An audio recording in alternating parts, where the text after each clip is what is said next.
Friends recent గా release అయిన ఓ సుకుమారి teaser అయితే చూసాను. చాలా అంటే చాలా సింపుల్ గా ఉన్న ఆడియన్స్ మాత్రం చాలా బాగా అట్రాక్ట్ చేస్తుంది. ఈ మధ్య మనం చూసుకున్నట్లయితే ఎక్కువ యాక్షన్ అలానే వైలెన్స్ మాస్ ఎలివేషన్స్ ఉన్న ట్రీజర్స్ నే మనం చూసుకున్నాము. కానీ ఈ ఓ సుకుమారి ట్రీజర్ అయితే చాలా డిఫరెంట్, అంటే ఫ్యామిలీ ఎంటర్టైన్మెంట్ వైబ్ ని అయితే క్రియేట్ చేసిందని చెప్పొచ్చు. Village back drop, colourful visuals, ఇంకా నేచురల్ లుకింగ్ క్యారెక్టర్స్ ఈ వీడియోలో చాలా హైలైట్ అని చెప్పొచ్చు. ఇంకా హీరో హీరోయిన్స్ స్క్రీన్ పర్ఫార్మెన్స్ అయితే చాలా అంటే చాలా నేచురల్ గా ఉంది. మన పక్కింటి వాళ్ళు ఉన్నట్లే అనిపిస్తుంది.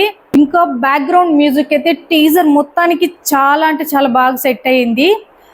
ముఖ్యంగా టీజర్ మొత్తం ఒక positive and feel good atmosphere అయితే క్రియేట్ చేయడంలో టీం అంతా చాలా సక్సెస్ అయ్యారని చెప్పొచ్చు.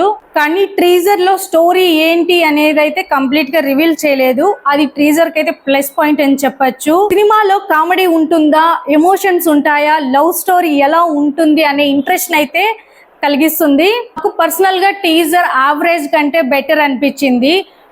ఓవర్ హైప్ క్రియేట్ చేయకుండా సింపుల్ గా కంటెంట్ మీద కాన్ఫిడెన్స్ అయితే చూపించారు. ఇప్పుడు సినిమా ఎలా ఉంటుంది, ఆడియన్స్ ని ఎంతవరకు ఎంటర్టైన్ చేస్తుంది అనేది చూడాలి. కంటెంట్ చాలా స్ట్రాంగ్ గా ఫ్యామిలీస్ అందరిని ఎంటర్టైన్ చేసేలా ఉంటే సైలెంట్ హిట్ అయ్యే ఛాన్స్ అయితే ఉంది. మరి మీకు ఓ సుకుమారి టీజర్ ఎలా అనిపించింది? సైలెంట్ హిట్ అవుతుందా లేదా? కమెంట్ లో చెప్పండి. Thank you.